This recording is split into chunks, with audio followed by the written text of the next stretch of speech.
Hello, and welcome back to my channel. So last night I read a Calamity in my edition of the Portable Chekhov. It's the fourth short story in this edition. It's a fairly short one, obviously, but even compared in comparison to the other stories that we've read up until this point, it's a very simple one when it comes to story. So our main character is a woman named Sofia Petrovna.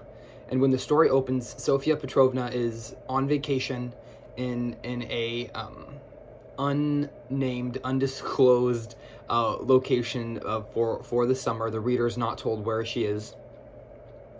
She is summering here with her husband, Andrei. Her husband is a notary. They are on their summer holiday together. While in this town, Sofia Petrovna is meeting with a friend of hers named Elian. Elian is a lawyer and a friend of Sofia Petrovna and of her family.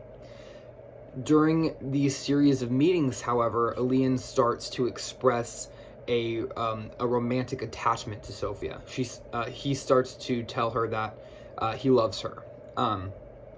She, of course, pushes him back, because she's married, and she tells him that she's married. She respects her husband. She respects the institution of the family, and think what this would do to her husband, but not only her husband, but her child. She has a daughter, and so Elian sort of backs off, but they continue seeing each other, and he points out the fact that she continues to see him, even though she has insisted that he needs to stop his declarations of love for her, but for some reason she's still agreeing to see him.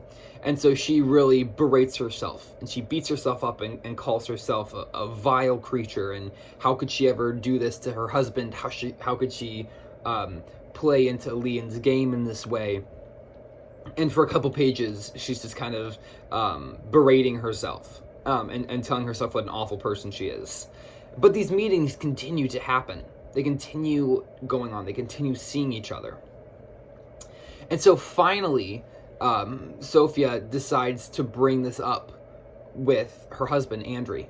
So one night, after she's had one of these meetings with Elian, she goes back to her house, and she decides to tell her husband about what has been going on. Her husband knows about Elian. He knows that they have been going on walks together or this or that in the afternoons, but he doesn't know about the declarations of love from Elian toward Sofia. And so she tells him, and really he blows it off, and he calls it just a fancy. It's just a fancy of hers, and he really gives no weight to it.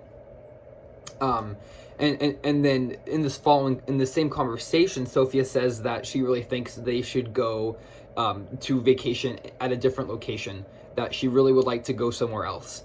And of course this is to escape her meetings with Elian. Her husband doesn't really realize that, though, and he says, we don't have enough money to go somewhere else. This is the only place we can go. If you want to go somewhere alone, feel free to go somewhere alone, and I'll just stay here. And so she realizes, well, that if she goes somewhere alone, Elian is going to go with her. They have this party that is thrown for all of the vacationers at this location, the wealthy vacationers in this location. And it's slowly through this time that Sofia starts to realize that her pushing Elian away is actually because she feels the same about Elian, and that she's been hiding this passionate, burning love for him as well. And so she realizes towards the end of the story that taking this vacation alone will be the perfect way to get time alone with Elian. And so she tells Elian about her vacationing plans of going abroad alone, or going away alone, and Elian goes with her. And so the story ends with Elian and Sofia leaving together on this holiday, which, as the reader, they're not coming back from that holiday. They're leaving. and it leaves Andrei and the young daughter alone. And it's there is some humor in it. It's also interesting just to see each character's utter aloofness and their extreme lack of self-awareness. Each character interacts with the others, but none of them really seem to realize how they personally fit into the narrative of their interaction with each other. I don't want to say everyone is selfish, but everyone is very clueless. The husband is very clueless in conversations with Sophia. Sophia at the beginning is very clueless with conversations with Elian, sort of walked into the situation that she finds herself in.